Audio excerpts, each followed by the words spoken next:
some of the other cool features that you put into them.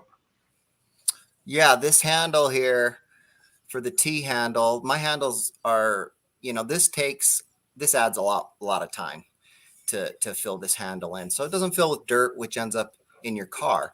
But that's what the difference is with my tools is the competition can't afford to put the time that I put into each shovel. I put a lot of time into each one, and I look it over literally hundreds of times as I'm fabricating it. I'm checking every little piece, every little joint, everything, ensuring that it's quality. And if anything is wrong, it is corrected, uh, or I scrap it. And I've had I got a new heat treat process that I've invented, and these things are insanely hardened now, and you're gonna have that edge. You don't have to worry about sharpening that edge anymore. Yeah, well, we got somebody in the chat tonight. I want everybody to go along with us and wish Dan Moonlight Graham a happy birthday. It's his birthday today. So, Grammar Time, aka Moonlight Graham, happy birthday from Treasure Talk. Mm-hmm. And with the giveaway, if they want the WL, it's theirs.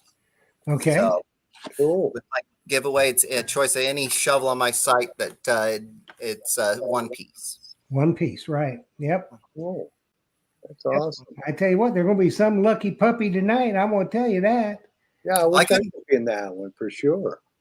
I couldn't believe that as soon as I got this up, it was within hours of listing my WL spade. I sold 2, and I was just shocked. And it's been rather popular. But all of them, the standard, the wide, and the wide long, they've all been super popular. The hand digger, I love my goal is to perfect it. And it is the perfection that's going on here. That hand digger is better and better. And with the heat treat process that I've come up with, these things are more than legit. What's the idea behind the little bumps on the handle? So these bumps there are for if you're in wet or muddy conditions and they're not there, your hand is just going to spin around on there. So these tacks here they give you a grip when it's wet or rainy.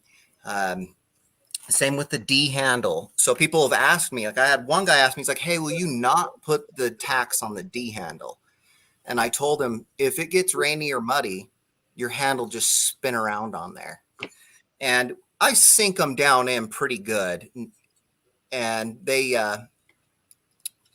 so you get a good grip out of it, and it's not too intrusive on the comfort for your hand. I actually enjoy it. I think it's kind of like an ergonomic massage as you're carrying it type of situation with it. Well, it makes it easier to grip. That's for certain. And especially, in the summertime, when it's hot and you're sweating, you're going to appreciate those tacks on there. Absolutely. Because some of the others, specifically the hand diggers that had like the what do you call them? For want of a better word, the bicycle grip on it. Yeah, bicycle grip. And that, they glue it, but that glue wears out and then it starts spinning. There's nothing worse than trying to dig a plug and having the thing spin, or you pull it back and the grip comes off, and you're not going to have that problem with an Excalibur. Plus, you've got the double serrated edge, right, Case? Yep. You can get double, right side, left side, or no serrations. So, any preference for the digger, I try to cover it for them. Well, it looks like we had a question there, Jeff. It disappeared, but I think it was JP Hobbyist was asking Casey if you leave part of your plug attached and flip it over, or you cut the whole plug? Absolutely. Yeah. You'd never detach the roots from the rest of the roots on a piece of grass. You should only cut either a plug like this or like a V plug And then like just fold that. it And back. you flip it up. When I first started detecting about 2014, 13, and I had a friend say, "Hey, you can come to my house and metal detect." And I went over there and I dug full plugs, and I went back like a week later, and every one of them was a dead grass spot. Ah, And I knew that I shouldn't detach the roots at that time because I'm involved in the golf industry. So I knew you shouldn't, but I I didn't like it. I felt like it was slowing me down. But once you get used to it, once you get used to cutting plugs correct, then you go just as fast. right. It just takes a little bit of practice. And yeah, it's annoying when you can't cut a full plug and then wave over the hole or the plug and find out if the target's in either. It's more difficult, especially with the DD coils. DD coils are harder to pinpoint with in comparison to like a concentric. So yeah, you just want to be careful with that. But yeah, just keeping the plugs together is is key, and keeping those roots. I've seen them heal perfectly where none of that grass on that plug died. So I'd say unless it's your own house, never cut a full plug. Never, never. There's really no reason to. You can hinge it back and it'll stay connected, and you got plenty. That's why you got a pinpointer. If you know what you're doing the first time, you get the general area with your detector. Then you've got a hand pinpointer you can go in with, and your hand digger. So there's no reason to massacre somebody's yard. And it's just like Dirty Paws Detecting. This is a compliment for you, Casey. He states it's nice for Casey thinking about the end user, and that you have to do that. Yes, yeah, that's the whole thing. Is I just want to. My whole thing is I want to be like, I want to show that I'm right, and that my tools are right. And I just try to cover every base that I can. I believe that the new age way of digging is digging a plug, like I'm talking about, flipping it up.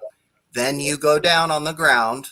I know a lot of you don't want to bend over or go down on the ground and get up. But man, sometimes I walk around all day and it feels great to crouch down. I'm like, oh man, finally a break. Well, that's part of it, though, Casey. That's part of it. If you can't get down on the ground, even on one knee, then you're in the wrong thing.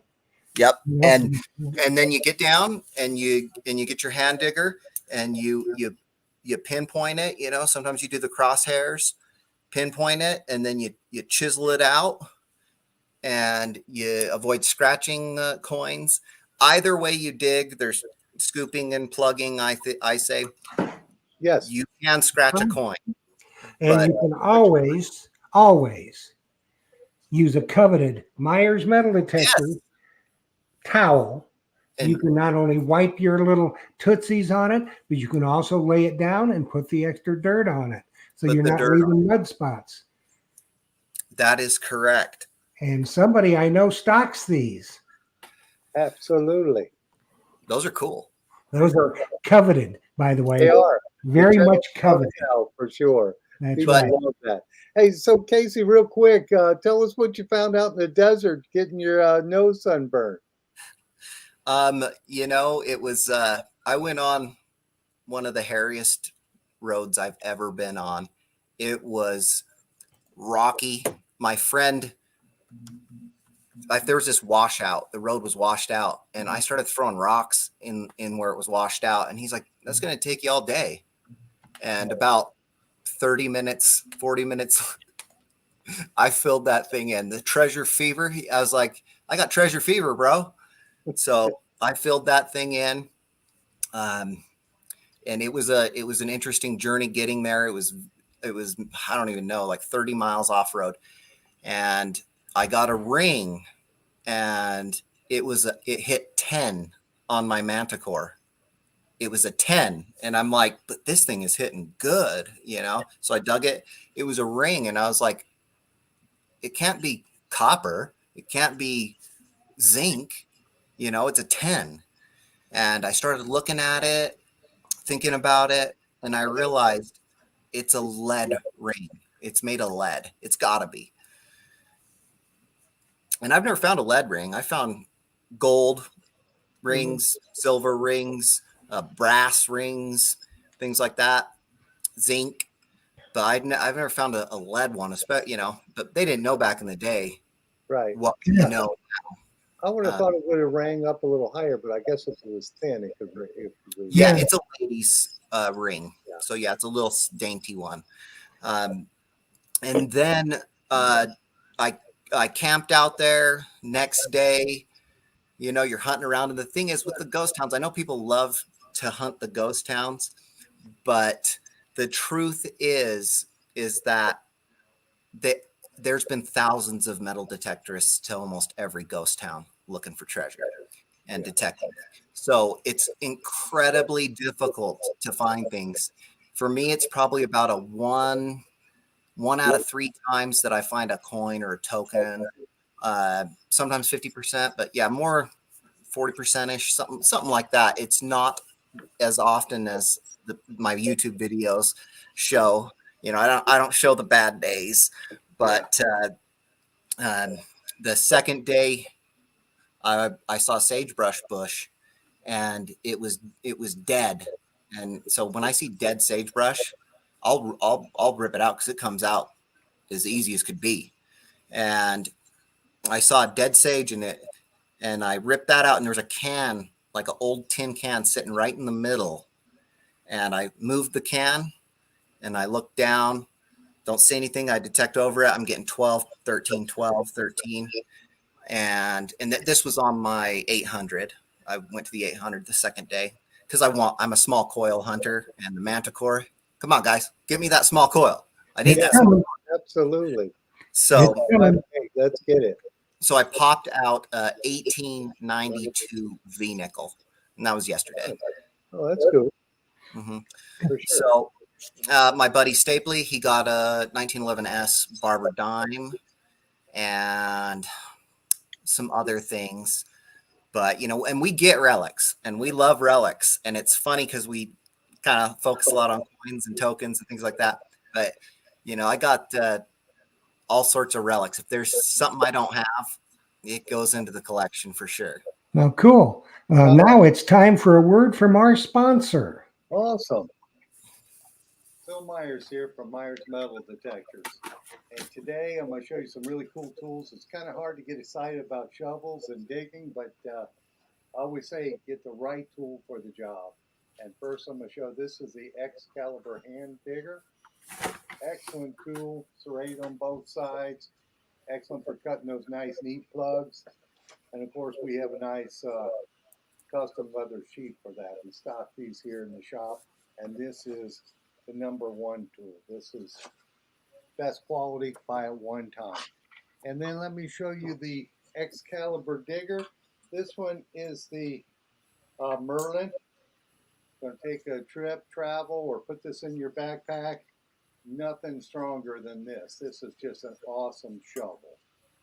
And let me just show you real quick how easy it is to take apart. It's extremely tight tolerance, and you won't go wrong with that shovel. Now I'll show you the 2 most popular ones we have in the shop, and that is the, I guess, Sir K wide. This is the 31-inch. Excellent tool for metal detecting and digging. And then if you tall guys like me, this one I think is probably 36 inches tall. And this is an excellent tool too. Excalibur shovels, we have them in stock here in the shop. 813-237-1939. Or you can catch me on the Treasure Talk Facebook page, ask me a question, or you can come in the shop and see me and see those shovels in person. Extremely light and durable. Excellent shovel for digging. Happy hunting and dig deeper. Right on. Who was that next man? Well done. the heat was getting to me, so I think I went a little long-winded, a little slower than normal, Jeff. But Well, you were starstruck. You had a real cool shirt on, oh yeah, and Got the Excalibur you're shirt, handling the best product best known to man. ever, yes, for sure.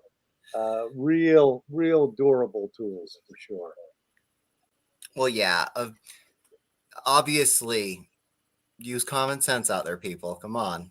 You're not going to put it in your carry-on, a Merlin. You're No, going to have to check it in your luggage. I mean, think about it. You get yeah, on, if somebody got on there with a shovel and wanted to go crazy, then they're going to, they're going to do some damage. I mean, it's an Excalibur. yeah. Well, So, here's a comment from Martin Monson. He said, "Just FYI, pack just the handle of my Merlin in my carry-on when just the flying, and the spade part in my checked bag. TSA would not let the handle go on the cabin. It needed to be checked, and that I understand why, because the handle can be used as a weapon. Yeah, yes. So it's put it in your checked bag, people.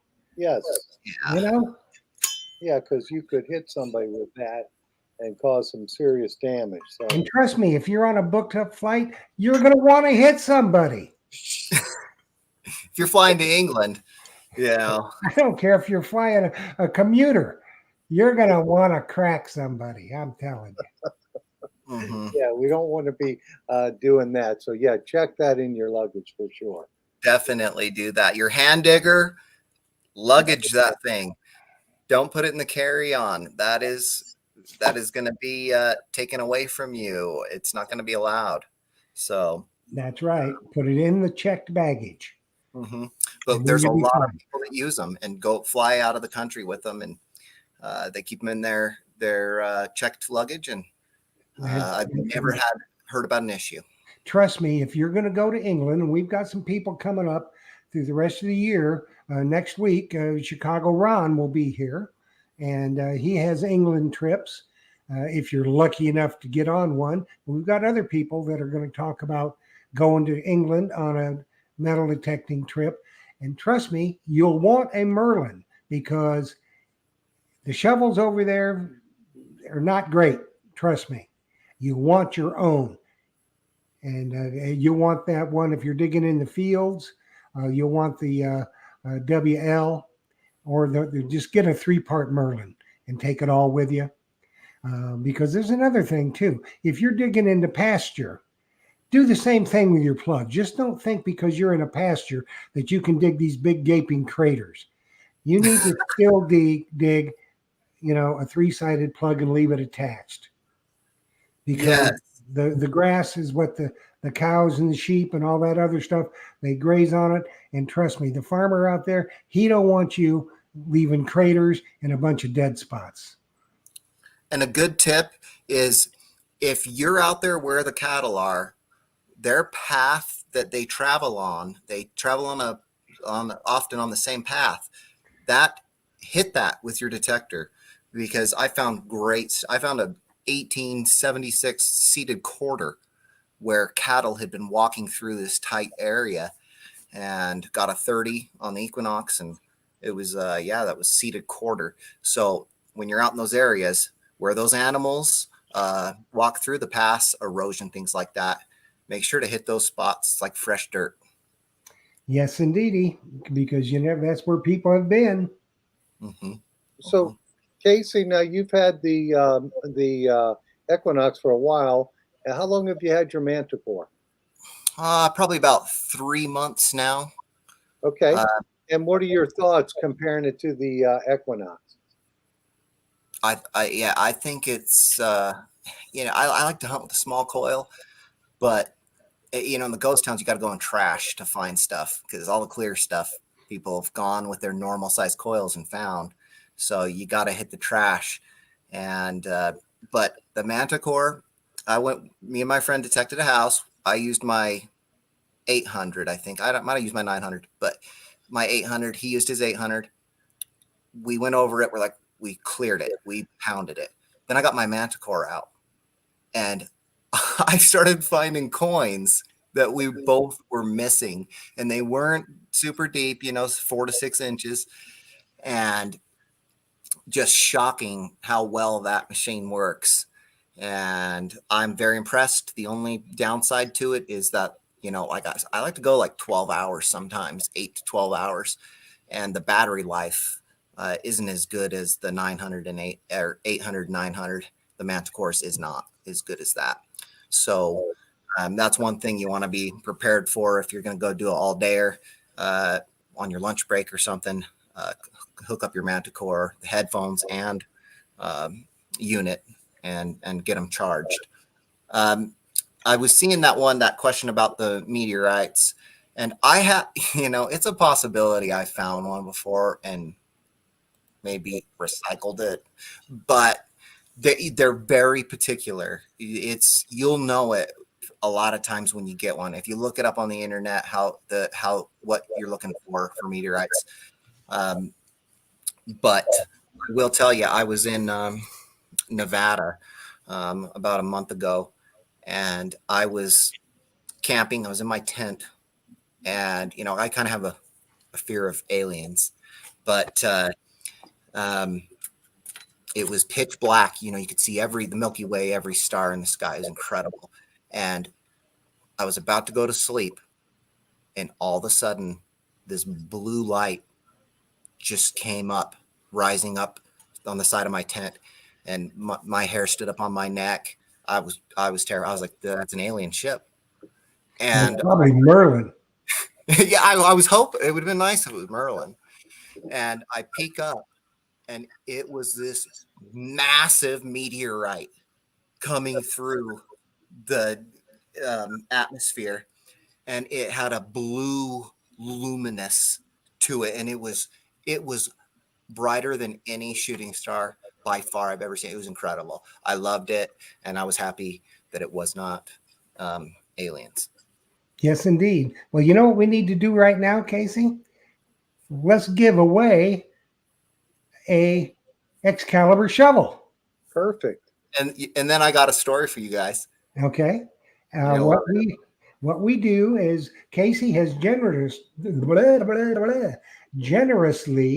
offered up a one-piece shovel of Excalibur with your choice of handle, D handle, T handle, or the small blade, large blade, or the wide long blade. And it's going to be a one-piece shovel in the color of your choice. And he's got myriads of colors. If it was me, I'd want it to be in Treasure Talk color, which is the top part is blue spade blue. Then it goes into chrome. That is one good looking shovel right there. So you can get it in 3 blade types, either one that you want.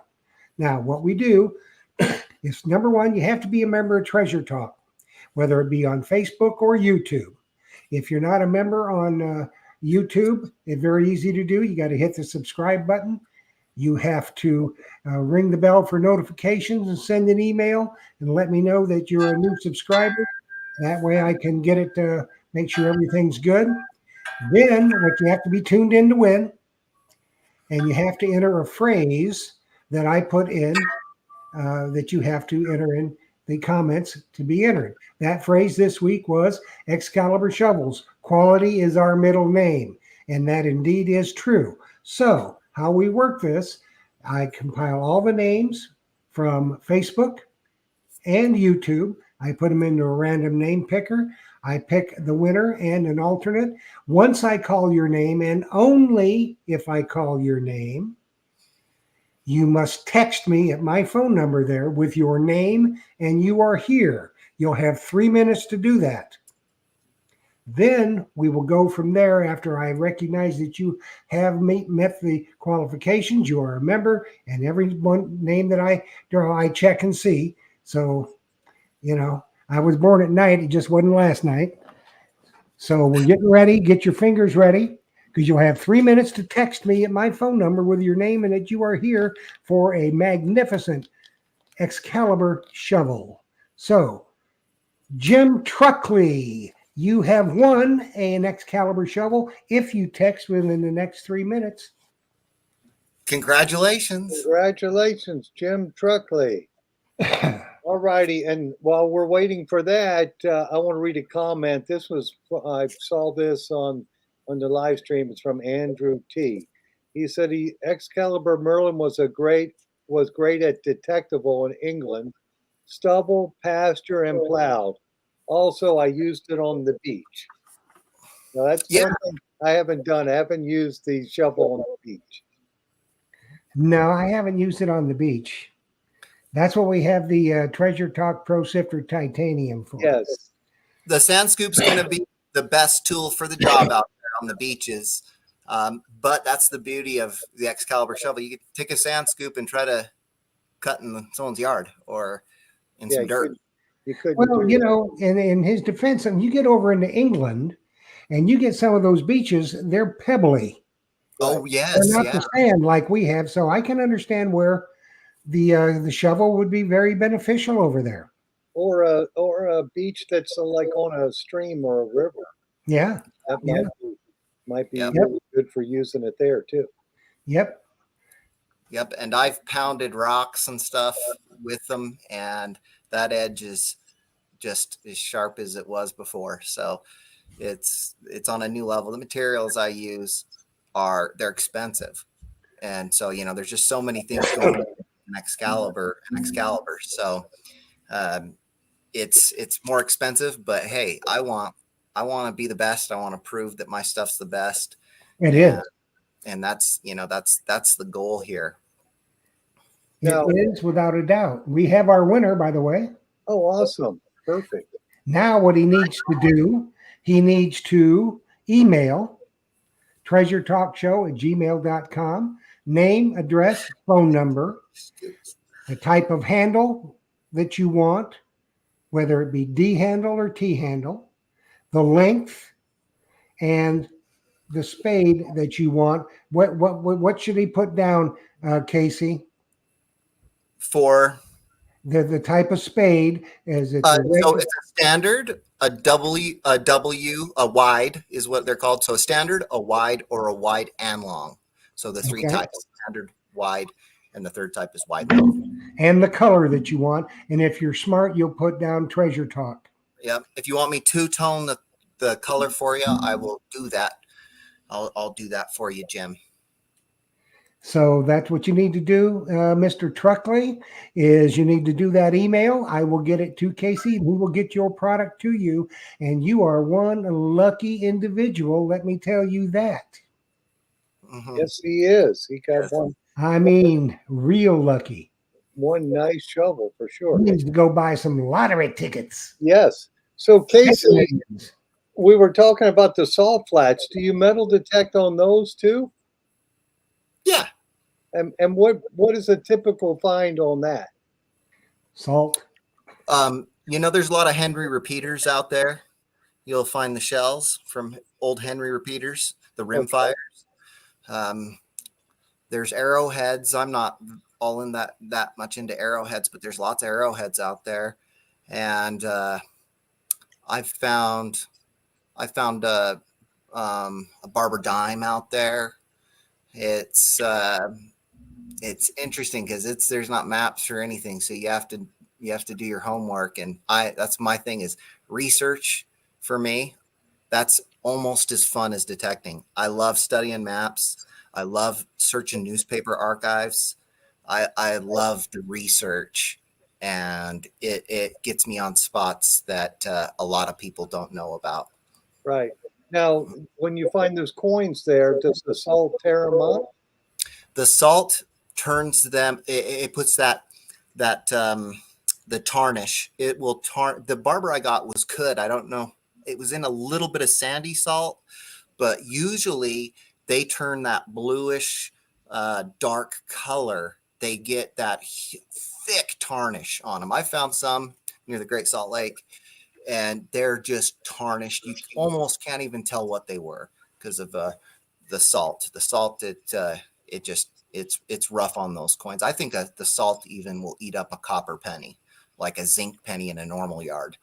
It does in the ocean, that's for sure. Does it? Yeah. Oh, yeah. Yep. I found a penny and I was like, this is a zinc penny. and it was, but it had, I could see the year. It was like 1980. And I'm like, this is a copper and it's been eaten up. Wow, I've never seen this for the collection. Yeah, yeah, it tears up, the silt tears up the zinc ones. And I've dug silver coins that are like paper thin and Yeah, in a sulfur spring in spring water. But I guess all those things have an effect on it and just eats it up eventually. You had a question there, Jeff? Yes, from Bill Murphy. He says, care to share any research tips? there's lots of YouTube videos that show all of them, but newspaper archives. Uh, if you have an idea, you search keywords in them, and then you sort them by date and get the nice old ones. Another good one is like bird's eye maps. Remember that you guys seen the bird's eye maps where they're hand drawn, and what you do is you can kind of see the layout on those. They'll show you the roads, and if you find some marker that on most of them you can find a marker, you can measure off the blocks. So I'll get the 1800s bird's eye maps. I will look at them and where buildings were, and then I will get my Google map up on my phone, and I will go through and see where there's just dirt nowadays, or if it's a home or something, I'll go ask the homeowner. But in some circumstances, it's just a dirt field now. But 1870, there was a building there, and I did that one time, and my buddy found a 1876 seated dime there. So that's a good tip. Just I'm so obsessed with it. Like it's so fun for me. It's truly an obsession of mine. Like I kind of think I'm like kind of obsessed like Mozart and Beethoven and Einstein with their trades. I am kind of like that. I'm obsessed with it. I spend every day thinking about it. I go to sleep thinking about it. But you guys ready for my story? Yes. Yeah. So this has probably crossed some of your minds out there, what happened here with this story. And so I remembered when I was in elementary school, I went to a friend's house, and I was kind of thinking back on it. I didn't know how to date a house or anything, but I was thinking back. This is about 5 years ago. I was thinking back, and I'm like, I think my friend had a really old house, that we were in, and it was hidden in a neighborhood. It was well hidden into a neighborhood. So great chance that nobody's been there. So I went into the neighborhood and pulled up, and sure enough, it was a red rock foundation, which out here around 1900, that's when they started going to the concrete. And so it's red rock. I looked it up, and it was straight up 1900 house. So I'm like, yes. So I go and knock on the door, and this lady answers the door, and I told her, hey, I'm a metal detector. Do you mind if I spend some time metal detecting in your yard? And she's like, sure. Oh, that's great. And she's all, I was just scared you were going to try to sell me something or try to get me to sign up for something. And I'm like, no. I just like to find, old coins and tokens and things like that. And she's like, you can detect anywhere here. You're welcome to detect. And I'm like, right on. My friend did not live there anymore. It's a rental house. Well, I detected, and it was covered in clad. There's clad everywhere. I did end up with a clad dollar, like an Eisenhower. Yeah. The clad dollar. I got one of those, and I got one wheat penny. So I finish up, and I told her, I'll show you what I find. So I finished. I go to her front door, knock on it, and she opens the door, and she is fully dressed in lingerie. And she says to me, do you want to come inside? And I said, I can't today, but if you let me come back, may I consider it. And then I went back a second time, and the same kind of situation. And I told her, I was like, well, maybe, how about maybe next time. So then the third time, she just that I asked her to come over and detect more, she just ignored me. Well, she figured you were a dud. Well, I just want to keep it professional. When it's something I'm passionate about like that, I don't want to, yeah. get involved in something that's not good. So I just keep it professional and just conduct myself in a professional manner when I'm out there. But I was definitely flattered, and it definitely, it's like, some people think about it, and I've talked about some friends like getting hit on when you're asking permission. But pretty. Well, there's a new color you can put for a shovel. It's called Phil's Blush. Blush red. Blush red for sure. Hey, well, it looks like that hour has gone really quick and ended on a low note. Oh, Phil is blushing. Well, Casey, I want to thank you for sure. And thank you Merlin. guys. Thanks, Phil and Jeff. Yeah, and Appreciate thank you you, guys. Jeff. Thank you, Jocelyn, for helping out. And we're glad you're Jocelyn, on here today with us, Casey, and shared your wisdom on shovels and on detecting the salt flats and in Utah. That's cool. Yep. That's It's good. a pleasure of mine. Was that, I just got a quick question. Was that house number 708? I don't know what the, wait a minute. Probably. But anyway, we got to thank you, Casey, and tell Merlin thanks for stopping by. Yeah, that was I'll let him know. Merlin. Merlin He's was always great for welcome. sure. So we want to thank you for joining us tonight, and thank you so much for the wonderful giveaway. I know Mr. Truckley is going to be overjoyed once he gets his shovel, and he'll never use anything else. And I happen to know those people. They are avid relic hunters.